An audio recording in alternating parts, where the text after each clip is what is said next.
Genèse chapitre 3. C'est pensée bête qui t'est pirisé dans toute bête ragée Seigneur, bon Dieu a t'é créé. Li dit femme lan comme ça. Est-ce que bon Dieu te jam dit piga nous manger donne tout pied bois qui dans jardin?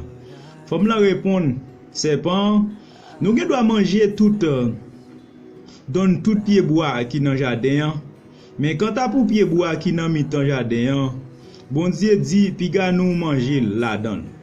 Piga nous manger même sinon n'a pas mourir. Les ça serpent dit femme lan, c'est pas vrai. Nous pas mourir crasse. Bon Dieu dit nous ça parce que li connaît jou nous manger là dedans li. Je nous va l'ouvrir. Na vin tant kou bon Dieu. Na kon ça qui bien ak ça qui mal. Femme lan gade li ouais, Jean pied bois te belle, Jean fruit yo semblé yo ta bon en bouche. Li senti li ta manger là dedans pour gel ka l'ouvrir. Li keye quelques fruits li manger, li pote bay maril qui mange tout. Manger yo fin manger, je yo l'ouvri. Les ça, yo vin connaît yo te tout ni. Yo prend quelques feuilles fig franc, yo coude ensemble yo fait tanga mette sou yo. Jou ça, soleil te fait fin coucher les nom lan ak madame li tande voix Seigneur, bon Dieu qui t'a promené dans jardin. Yal caché dans mi-temps pied bois qui dans jardin pour Seigneur, bon Dieu a parwe yo. Mais Seigneur bon Dieu a relé nom lan, li dit côté ou yé. Nom lan répond li. Moi tande voir ou dans jardin, moi père, moi yal caché pour parce que moi tout ni.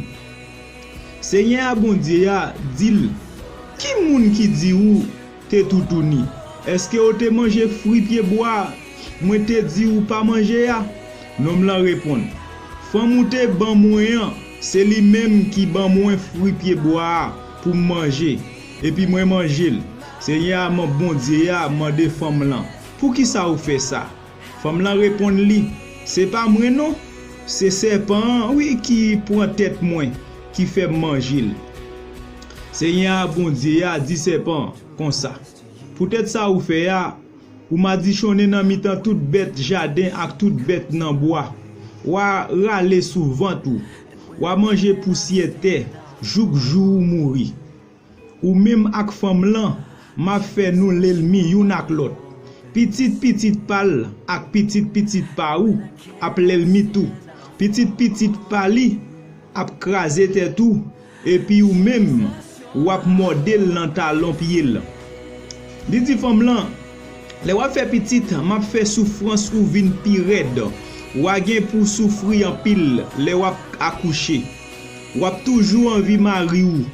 Mais c'est mari ou qui va chef ou. Après ça, li dit Adam. Ou koute parole madame ou, pas vrai. Pour manger fruit ya, pied bois mette ba ou l'autre pour pas manger ya. Peut-être ça ou fait ya, m'a dit chonete ya. Ou gen pour travail dit tout temps pour faire te bay ça ou besoin pour vivre. Te avakale toute qualité piquant ak pingouin ba ou. Ou a manger feuille qui pousse dans rage. C'est souhait courage qui pour faire ou mette yon morceau pain dans bouche ou. Jouk le wa tourner dans tes côté ou ti sorti ya. Parce que c'est poussière ou yé, ou gen pour tourner poussière encore. Adam bay madame li non li relèl Ève. Parce que c'est lui-même qui maman tout le monde qui vit sous terre. Les ça, Seigneur bon Dieu prend pour bête. Li fait rad pour Adam ensemble avec madame li billet yo. Après ça, Seigneur bon Dieu a dit qu'on lié Adam vinn connaît ça qui bien ak ça qui mal tant kou yon nan nous. Nous pas quitter le longer men que y fruit pied bois qui baille la vie pour pas manger. Pour ne pas vivre pour tout temps.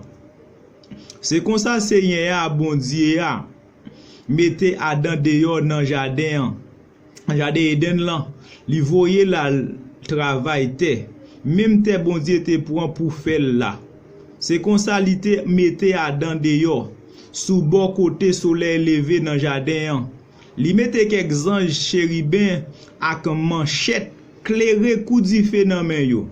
Yo tap dragonné dans toute direction pour empêcher moun proche bon pied bois qui baille la vie. Pour joindre tout reste lecture ou écrit, étudier la Bible en créole, texte et audio.